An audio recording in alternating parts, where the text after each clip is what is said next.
niendelee tena kuonya, na nimeambiwa kwamba tarehe 24 bado kuna watu wanaendeleza kauli mbiu ya kwamba watakinukisha. Naomba niwape rai, ndugu waandishi wa habari, ya kwamba naamini statement ya kukinukisha haiwezi kutokea kama haupo tayari kunuka.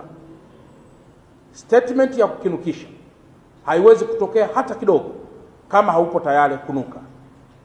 Naomba niendelee kuonya baadhi ya Watanzania wachache ambao wamealikwa au kuja katika mkoa wa Dar es Salaam, na ambao wachache wamekwisha anza kufika na kulala kwenye baadhi ya mahoteli.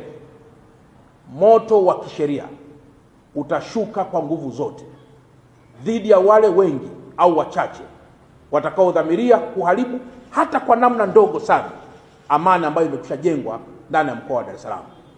Tumesema kutoka sasa na kuendelea, mikono yetu inawasha sana katika kuhakikisha amani hii haivurugu hata kidogo.